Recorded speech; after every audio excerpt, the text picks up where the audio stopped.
Just imagine police coming to your house to arrest you because somebody, your neighbor, dreamt about you that you stole something from their house. And then police just come to grab you and arrest you, take you to police station. And then you begin to ask the police officer, what is my offense? Can I know my offense? 48 years in prison after a woman said she dreamed he was the man who raped and beat her in the dark. This is not Hollywood. This is not Hollywood.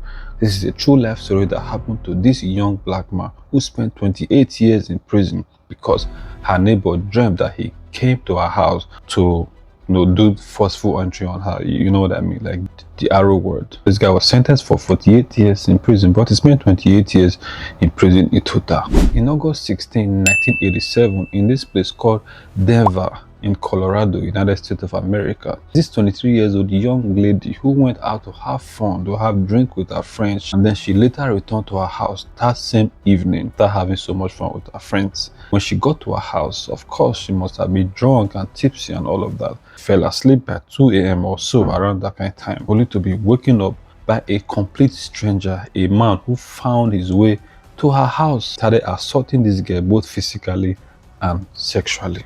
Even drag her to upstairs and beat this girl to pulp. It was too bad. He left this girl with a broken facial bone and a permanent visual loss on one of her eyes. But then she was able to call for emergency. The emergency people came and rushed her to the hospital. While she was at the hospital, the police came, of course, trying to gather information from her. Then they started asking her, like, who were you with before that time? Like, what did you do? And all those plenty questions that police will usually ask people who, when there is a crime committed. And then she said, oh, she mentioned 2 guys actually who she was with that evening before that event happened. It was Daniel L. and this guy called C.L. Jackson. Three of them were at the bar or at the lounge drinking and having a nice time together before the event happened that evening. 2 days or 8 days later, this lady came out again and flipped the whole script and said, police, I beg you, make una come. I had a dream where I relived that same experience where the person was assaulting me, and I think I can identify the person in that dream.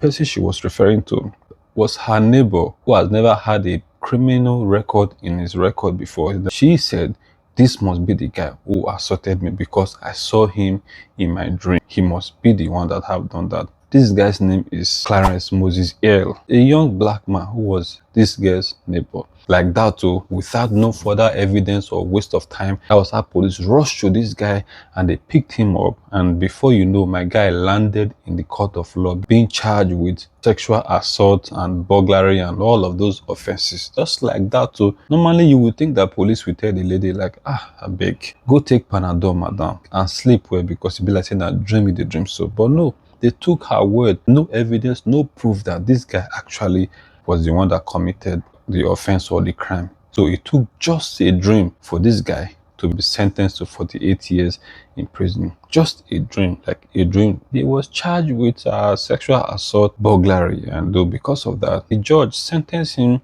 to 48 years in prison. This guy was serving his jail term. But in the early 90s, this guy requested an order from the court to allow the police to at least visit the DNA, the rape kit, and check the DNA and see if that DNA matches up with his DNA, because obviously this guy was innocent. So, but you would think that the court would ask for this first before even sentencing this guy to prison. But they did not ask any of those things. No evidence. No, okay, let's take samples, let's take DNA and do all of this so that we can see if this guy is truly guilty or not. None of that. They actually agreed for him to go to the police for them to do the DNA testing and all of that. But the problem is that it seems that the police were bent or hell-bent at sentencing this guy or putting this guy behind bar. The samples that were taken that the police themselves wrote, do not destroy. Now the same police people toss it in the trash. Police marked the evidence box, do not destroy, and then inexplicably threw it into a dumpster. That was how this evidence that would have been able to vindicate this young man was lost completely, like no hope, because the evidence that was taken from the scene or from the lady of the victim was completely destroyed. Now, who will now rescue this guy now, since there was no evidence to prove otherwise? So this guy is serving in jail term, jejely in his prison cell. In 2012, this guy received a letter from a complete stranger, like person who you never know before, wrote him a letter. It was a guy named Jackson CL or CL Jackson, whatever his name is, wrote this guy a letter. Who is this Jackson CL? The same guy, or the one of the guy that was with this lady drinking together the evening that whole incident happened. He came out openly to confess, that put it in a poetic way, like as if he's a philosopher. He said, the things that have been in the darkness, it's time for it to go to the light, or to go to light, or whatever the English he spoke. But then he confessed that he was the one that actually attacked that lady, and it was a consensual sex. It was not forced, although he admitted that he assaulted the lady physically. This same C.L. Jackson that wrote this guy letter, he has a criminal record of forceful entry, you know what I mean, the arrow word, of a mother and a daughter in 1992. So it not be today the guy started this thing. I'm not sure if it was his conscience that was judging him that made him to confess all of a sudden to a total stranger he never knew him, but then maybe this is a miracle. So in 2015, Moses, he finally could breathe a fresh air, because the judgment was overturned. The judgment that put him behind bar.